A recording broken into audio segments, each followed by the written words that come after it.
This is Good for the Hood's Most Asked Questions, Resourceful Living Edition. Let's get started.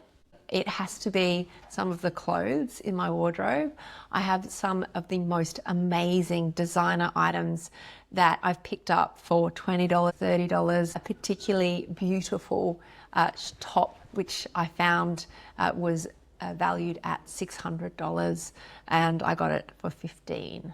I do sometimes give secondhand gifts. I think it all depends on the recipient and how they would feel about it. I often think the question can be asked of them if they are open to it, but some people prefer secondhand gifts, and those people, they definitely receive them. I love a good hand-me-down. Once I had kids, I realized how many people would love to give you clothes which are in beautiful condition and that they have loved for their kids. And it's a real source of kindness and a beautiful gift for someone. So I have loved receiving them because it saves you an absolute bomb, but also you get to get clothes that you would never maybe purchase yourself. My favorite thing to buy secondhand is probably school uniforms. School uniforms obviously get a bit of a workout, but they have a lot of life in them, and generally they're only sold on if they're in good condition. So I love snapping up secondhand uniforms. I think there is a bit of cringe and ick that comes from some people about secondhand. Some people who've grown up with secondhand see it as a real milestone to be able to buy things brand new,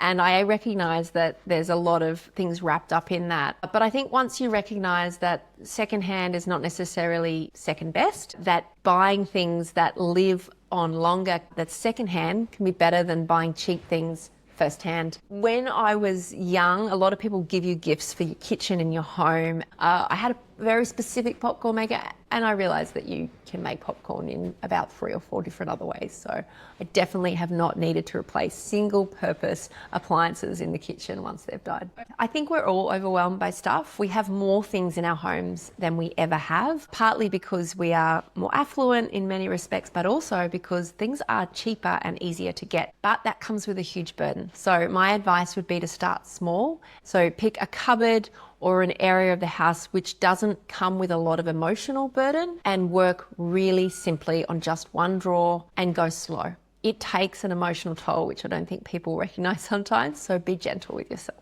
I think the best way to avoid over catering or lots of gifts or waste at an event is to make sure your expectations are quite clear before people arrive.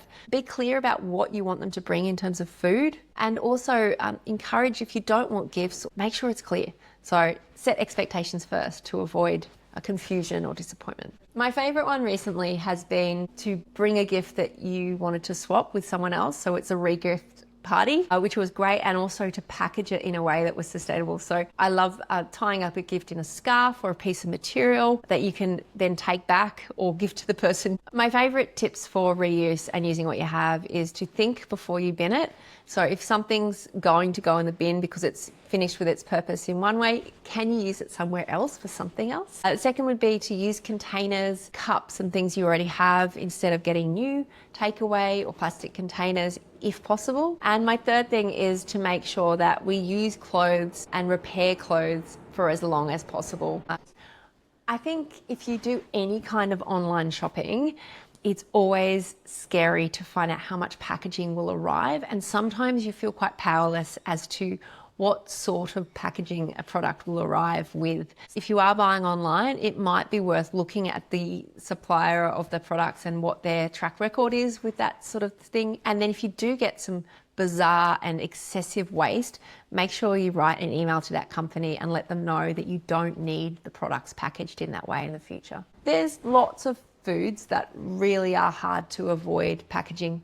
So even things that are more sustainable food choices like, nut milks or tofus and things, generally anything that's been pre-prepared in any way is going to have plastic packaging. It's really hard to avoid, and to be honest, it's part of purchasing that product. There are some things you can do, but it is really hard. I think there's 2 things happening in our lives. One is that we are aware that there's this thing called sustainable consumption or mindful consumption or ethical consumption. And there's also a rise of super fast, trashy brands that are feeding us products at a higher and higher rate. And your job is to encourage and allow people to recognise that Buying things in a certain way feels great for a second, but it has an impact on ourselves, on our bank balance, and on the planet around us. I think convincing people of anything is about finding the right reasons why someone would explore an alternative. And that comes down to what is their hook. What's in it for them? What resonates for them? Is it price? Is it look and feel? Is it taste? Is it design? Find what it is that's making a difference for them and use those sorts of things to encourage them to try alternatives. One of the most beautiful unintended consequences of buying secondhand is that it's generally a hyper-local experience. It's also an experience that has a story connected to it. So the amount of times you get something and someone said, I wore this to my wedding, or this vase was made by my aunt. There's a story behind those items, and there's a really powerful social connection that you can build, even if it's just for a short amount of time. I really thought it would be hard to give up plastic wrap, and I've realized the longer that I've done it that it's really easy and there's so many benefits. So getting rid of plastic wrap to cover food has been something that I wish I had done a lot earlier. If you've got something half used in your home and you know you're never going to use it again, but you know there's someone else who does use that product, gift it to them. They're going to keep buying it from somewhere else anyway. And things that are sitting in your home unused are untapped resources for someone else.